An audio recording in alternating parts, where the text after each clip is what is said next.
All right. First, I can start by saying all praise to Yahweh by Shema Shai, by Shema Karkadash. Double honors to the elders and apostles that rule well, and salutations to the brothers that's doing the truth and sincerity. All right, so I'm gonna go ahead and start with this precept. This is Second Ezra, chapter 15, verse 1. It says, "Behold, speak thou in the ears of my people the words of prophecy." Right, and we know the testimony of Yahushua is the spirit of prophecy. To prophesy means to say what's going to happen before it happens, man.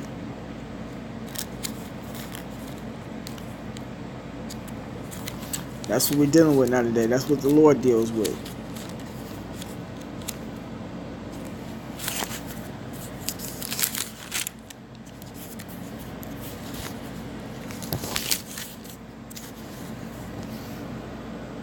This is Revelation chapter 19, verse 10. "And I fell at his feet to worship him. And he said unto me, See thou do it not." This is John talking to the angel. "I am thy fellow servant and of thy brethren that have the testimony of Yahushua. Worship the Most High, for the testimony of Yahushua is the spirit of prophecy." Right, so this book is written about nothing but prophecies, man. And at the times we live in them, we're supposed to be prophesying, what's to come, of the evils to come. Because that's the only way you're going to be able to straighten yourself out and actually be saved from it. To be saved from it is getting delivered by Yahweh Shai when he comes back with the chariots, when he sends the angels to deliver you. That's what being saved is, according to the Bible, man. You're not saved until you get delivered from the hell or the destruction that's coming to this place, man. For you church people, man. But this is back in 2nd Ezra chapter 15, verse 1. "Behold, speak thou in the ears of my people the words of prophecy, which I will put in thy mouth." Right, so the Lord gave us these prophecies, man. We got to write out the book. The Lord opened our understanding and gave it to us. And we go out there and speak unto you people, saith the Lord, and cause them to be written in paper, for they are faithful and true. Right, the paper is the Bible. "Fear not the indignation against thee. Let not the incredulity of them trouble thee that speak against thee." Right, so don't let the unbelief, the fact that these people don't believe, trouble you, man. You got brothers that come in the truth, and they be messed up behind people not believing and understanding, to the point that they be ready to fight and stuff. We all came in like that. A lot of us came in like that. So if they don't believe, so you got scriptures on that to keep you from getting into altercations or fretting yourself, or being all messed up in spirit behind it. This is Revelation chapter 22, verse 11. "He that is unjust, let him be unjust. And he which is filthy, let him be filthy." And that's talking about, you might have uncles, sisters, brothers, cousins, and to whatever religion they might be in, whatever gang they might be in, they might not even believe in God. They might want to celebrate holidays and birthdays. They might want to commit adultery or worship witchcraft or believe in Buddha, shit like that. Don't try to convince them of the truth, because the Lord gotta gotta wake up their minds. You gotta wake up their spirits to it. So if they don't believe after you've been told them, you ain't gotta force it down their throat. If it's meant for them to get it, they gonna get it. The Lord gonna have it to where you be popping up on them, and they gonna be asking questions. Or it's just gonna come out of nowhere when they like, man, you know what? We are Israelites. However the Lord may have it go. But this is Revelation chapter 22, verse 11. "He that is unjust, let him be unjust still. And he which is filthy, let him be filthy still. And he that is righteous, let him be righteous still." Right, so you got righteous men out here, man, that's looking for this truth, that's supposed to get this truth. That's why we it's been said for the longest. The Lord is only dealing with the elect. One. Two, we only teaching to the elect. We don't care about nobody else. We ain't got no time for these people, man. We really don't. All the prophecies is happening right now. You know. Shit. The Lord about to wrap this shit up. So, or all the prophecies happening, but a lot of them just not happening on a major scale like the RFID chip. It's happening. It's here. Legislation passed. People taking it. You know. But they haven't forced it mandatory. The Third World War, you can say it kicked off because all the wars that's going on in the Middle East, we just waiting for America and Russia to collide. Right now they got little proxy wars and stuff going on. We need them to lock horns in straight battle. You know, that's the one of the major prophecies, man. But it says,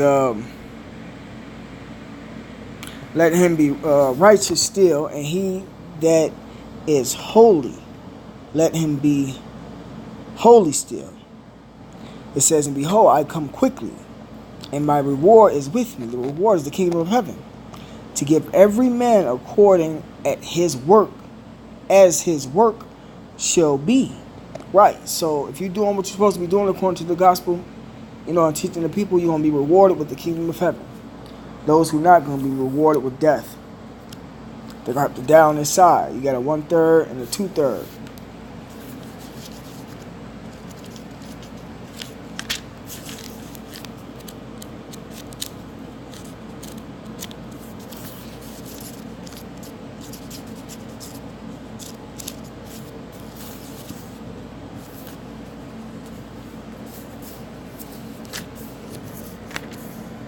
Slack out, you know.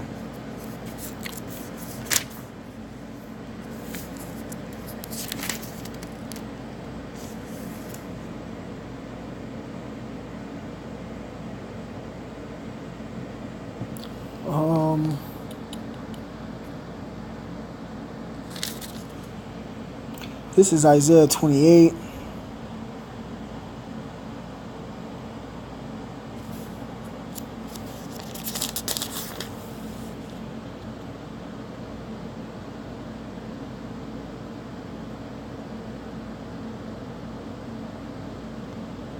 Hold on. Salakia.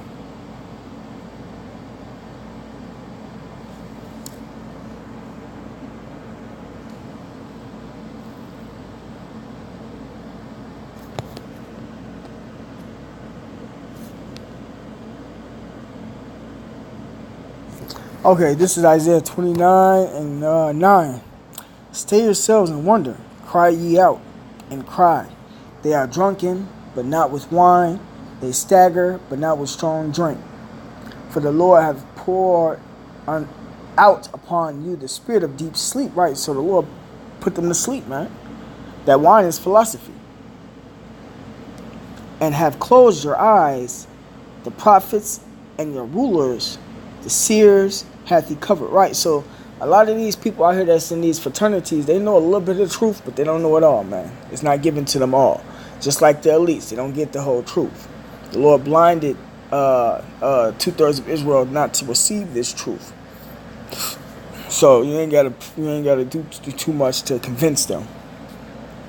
If it's meant for them to get it, the Lord will give it to them.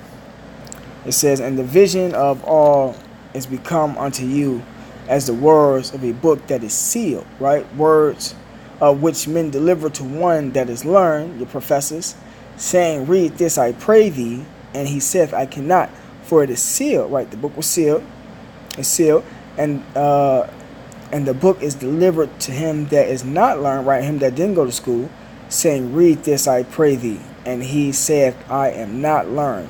Wherefore the Lord said, for as much as this people draw near me with their mouth, saying they believe in God, and with their lips do honor me, but have removed their heart meaning their mind, far from me, and their fear toward me is taught by the precept of men. So the leaders of these people, of the black sides, Native Americans, are teaching them the truth. They're teaching them the traditions that was taught to them through these